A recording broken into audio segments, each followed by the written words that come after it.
அஸ்ஸலாமு அலைக்கும் வரஹ்மத்துல்லாஹி வபரகாத்துஹு. தினமும் ஒரு ஹதீஸ். என்னுடைய சமுதாய மக்களுக்கு சிரமமாக இருக்கும் என்று இல்லாவிட்டால் ஒவ்வொரு தொழுகைக்கும் பல் துலக்குமாறு நான் கட்டளையிட்டிருப்பேன் என்று அல்லாஹுவின் தூதர் ஸல்லல்லாஹு அலைஹி வஸல்லம் அவர்கள் கூறியதாக அபூ ஹுரைரா ரதியல்லாஹு அன்ஹு அவர்கள் அறிவிக்கிறார்கள். நூல் புகாரி, ஹதீஸ் எண் 887. அன்பிற்குரிய அல்லாஹுவின் நல்லடியார்களே, ஒது செய்வதற்கு முன்பாக பல் துலக்கிக் கொள்வது நபி வழி என்பதை நாம் அறிந்து வைத்திருக்கிறோம்.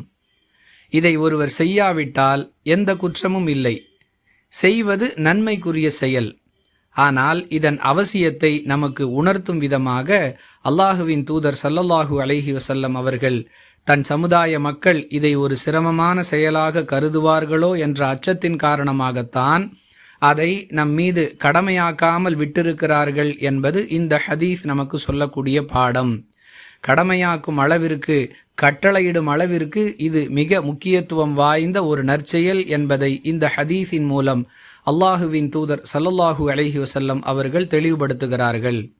ஒவ்வொரு தொழுகைக்கு முன்பாகவும் ஒலு செய்வதற்கு முன்பு நாம் பல் துலக்க வேண்டும்.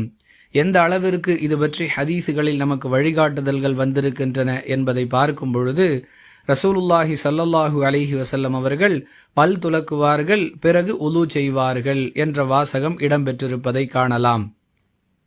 ஒலுவில் பல் துலக்குதல் என்பது ஒரு அம்சம் அல்ல, ஆனால் ஒலு செய்வதற்கு முன்பு பல் துலக்குவது நபி வழி. சிலர் ஒலுவின் பொழுது வாய் கொப்பளிக்கக்கூடிய அந்த செயலை செய்யும் பொழுது பல் துலக்குவார்கள். இவ்வாறு ரசூலுல்லாஹி ஸல்லல்லாஹு அலைஹி வஸல்லம் அவர்கள் செய்ததாக நமக்கு ஆதாரங்கள் கிடைக்கவில்லை. ஆனால் ஒலு செய்வதற்கு முன்பாக பல் துலக்க வேண்டும், பல் துலக்கிவிட்டு அல்லாஹுவின் பெயரை கூறி ஒலு செய்ய துவங்க வேண்டும் என்ற அளவிற்கு பல் துலக்குதல் என்ற செயல் நமக்கு வலியுறுத்தி வழிகாட்டப்பட்டிருக்கிறது என்பதை கவனத்தில் கொள்வோம்.